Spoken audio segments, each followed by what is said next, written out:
ಜಿಲ್ಲಾ ಮಧ್ಯವರ್ತಿ ಬ್ಯಾಂಕಿನ ಚುನಾವಣೆ 3 ತಿಂಗಳಿಂದ ಪ್ರಾರಂಭ ಆಗಿದೆ. ಯಾವ ಹಂತಕ್ಕೆ ಆ ಚುನಾವಣೆ ನಡೀತು? ಒಂದು ಓಟಿಗೆ 1 ಲಕ್ಷ ಅಂದ್ರೆ, 2 ಲಕ್ಷ ಅಂದ್ರೆ, 3 ಲಕ್ಷ ಅಂದ್ರೆ, 4 ಲಕ್ಷ ಅಂದ್ರೆ, 5 ಲಕ್ಷ ಅಂದ್ರೆ, ಒಂದೊಂದು ಓಟಿಗೆ 25 ಲಕ್ಷ ಹಣನೂ ಕೊಟ್ಟರು, ಹಣನೂ ತಗೊಂಡ್ರು. ಇದು ಸಹಕಾರಿ ಕ್ಷೇತ್ರದಲ್ಲಿ ನಡ್ತಕ್ಕಂಥ ಒಂದು ವ್ಯವಸ್ಥೆ. ದುಡ್ಡು ತಗೊಂಡ್ರು, ಕಾಶಿ ಯಾತ್ರಾಗೂ ಹೋದ, ಅಯೋಧ್ಯಕ್ಕೂ ಹೋದ, ಗೋವಾಕ್ಕೂ ಹೋದ, ರಿಸಾರ್ಟ್ದೊಳಗೆ 15 ದಿವಸ ಹೋಗಿ ವಾಸ್ತವ್ಯ ಮಾಡಿ. ಇದನ್ನೆಲ್ಲ ನೀವು ಮಾಧ್ಯಮದಲ್ಲಿ ನೋಡಿದ್ರಿ. ಈ ಚುನಾವಣೆ ಘೋಷಣೆ ಆದಮೇಲೆ ಅಥಣಿ ಒಳಗೆ ಒಂದ್ಸರಿ ನಮ್ಮ ಎಲ್ಲ 125 ಸಹಕಾರಿ ಸಂಘಗಳ ನಿರ್ದೇಶಕರನ್ನ, ಅಧ್ಯಕ್ಷರನ್ನ ಕರೆದು ಚುನಾವಣೆ ಘೋಷಣೆ ಆಗಿದೆ, ಮತ್ತೆ ನಾನು ಅಭ್ಯರ್ಥಿ ಆಗಬೇಕೋ ಆಗಬಾರ್ದು, ಆದರೆ ನಿಮ್ಮ ಅಭಿಪ್ರಾಯ ಏನು ಅಂತ ಕೇಳಿ. ಅವಾಗೆಲ್ಲ ಹೇಳಿದ್ದು ಒಕ್ಕಲಿನಿಂದ ಏನಂದ್ರೆ, 30 ವರ್ಷದಿಂದ ನೀವೇ ನಮ್ಮ ಸೇವೆಯನ್ನು ಮಾಡ್ಕೊಂಡು ಬಂದಿದ್ರಿ, ಮುಂದೂ ಕೂಡ ನಿಮ್ಮ ಸೇವೆ ನಮಗೆ ಬೇಕು, ನೀವೇ ನಿಲ್ಲಬೇಕು. ನಾವೆಲ್ಲರೂ ಒಕ್ಕಲಿನಿಂದ ನಿಮಗೆ ಮತಗಳನ್ನು ಹಾಕ್ತೀವಿ, ನಿಮ್ಮ ಜೊತೆಗಿರ್ತೀವಿ, ಯಾವುದೇ ಆತಂಕಕ್ಕೆ ಒಳಗಾಗ್ತಕ್ಕಂಥದ್ದು ಅವಶ್ಯಕತೆ ಇಲ್ಲ, ನಿಮ್ಮ ಜೊತೆಗೆ ನಾವಿರ್ತೀವಿ ಅಂತಕ್ಕಂಥ ಮಾತನ್ನು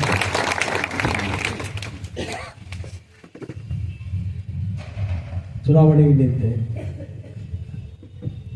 2ನೇ ಬಾರಿ ಮೀಟಿಂಗ್ ಕರೆದೆ. 125 ಮತಗಳು. ಒಂದು 100 ಜನ ನಾಳೆಗೆ ವೋಟಿಂಗ್ ಅಂದರೆ ಇವತ್ತೊಂದು ದಿವಸನ ಮುಂಚಿತವಾಗಿ ಹೋಗೋಣ. ಅನೇಕ ತಾಲೂಕುಗಳ ಮತದಾರರು ಬೇರೆ ರಾಜ್ಯಕ್ಕೆ ಬೇರೆ ಬೇರೆ ಹೋಗಿದ್ವಿ. ನಮ್ಮ ಜನ ನನಗೆ ಹೇಳಿದರು, ನಾವು ಎಲ್ಲಿ ಹೋಗೋದು ಬೇಡ, ನಿಮ್ಮ ಮೇಲೆ ನಮಗೆ ವಿಶ್ವಾಸ ಇದೆ, ನಮ್ಮ ಮೇಲೆ ನಿಮಗೆ ವಿಶ್ವಾಸ ಇದೆ, ನಾವು ಎಲ್ಲಿ ಹೋಗೋದು ಅವಶ್ಯಕತೆ ಇಲ್ಲ, ಮತ್ತು ನಿಮ್ಮಿಂದ ನಮಗೆ 5 ಪೈಸೆದ್ದು ದುಡ್ಡಿನ ಆಶೆ ನಮ್ಮಲ್ಲಿ ಇಲ್ಲ, ನಾವು ಬಂದು ನಿಮಗೆ ಮತಗಳನ್ನು ಹಾಕ್ತೀವಿ ಅಂತ. ನಾನು ಎಲ್ಲಿ ಅವ್ರನ್ನ ಒಯ್ಯಲಿಲ್ಲ. ಆಮೇಲೆ ನಾಳೆ ಬೆಳಗ್ಗೆ ರವಿವಾರ ಚುನಾವಣೆ, ಸಾಯಂಕಾಲ ಮಧ್ಯಾಹ್ನ ಮೇಲೆ ಶನಿವಾರ ದಿವಸ ಒಂದು 100 ಜನ 2 ಬಸ್ನಲ್ಲಿ ಕರ್ಕೊಂಡು ಹೋದ್ವಿ, ವಾಸ್ತವ್ಯ ಮಾಡಿದ್ವಿ. 22 ಜನ ನಾವು ನಾಳೆ ಬೆಳಗ್ಗೆ ನಮ್ಮ ವೆಹಿಕಲ್ ತಗೊಂಡು, ನಮ್ಮ ವಾಹನ ತಗೊಂಡು ನಮ್ಮಷ್ಟಕ್ಕೆ ನಾವು ಬರ್ತೀವಿ, ಮತ ಹಾಕ್ತೀವಿ, ತಿರುಗಿ ನಾವು ಬರ್ತೀವಿ, ನಾವು ಮುಂಚಿತವಾಗಿ ಬರೋದು ಅವಶ್ಯಕತೆಯೂ ಇಲ್ಲ ಅಂತಲೂ ಹೇಳಿ. ಬೇರೆಯವರು ನನ್ನ ಜಾಗದಲ್ಲಿದ್ದರೆ ಆ ಮಾತನ್ನು ಹೇಳಿದ್ರೆ ಅವ್ರ ಮ್ಯಾಗ ವಿಶ್ವಾಸ ಇರ್ತಿರಲಿ. ನನಗೊಂದು ಆತ್ಮವಿಶ್ವಾಸ, ನನ್ನ ಜನ ನಾನು ಯಾವತ್ತೂ ಕೈ ಬಿಡಲ್ಲ ಅಂತ. ನೀವು ಯಾವಾಗಾದರೂ ಬರ್ರಿ ಅಂತ ಬಿಟ್ಟು ಹೋದ್ವಿ. ಬೆಳಿಗ್ಗೆ ಎಲ್ಲರೂ ಬಂದರು. ಮತದಾನ ನಡೆಯುವಂಥ ಸಂದರ್ಭದಲ್ಲಿ ಶಾಂತು ನಂದೇಶ್ವರು ಬ್ಯಾಂಕಿನೊಳಗೆ ಏಜೆಂಟ್ರಾಗಿದ್ರು ನಮ್ಮ ಪರವಾಗಿ. ನಂದಗಾಂವದವರೊಬ್ಬರು ಬಾಹುಬಲಿ ಬಸ್ಗೌಡ್ರು.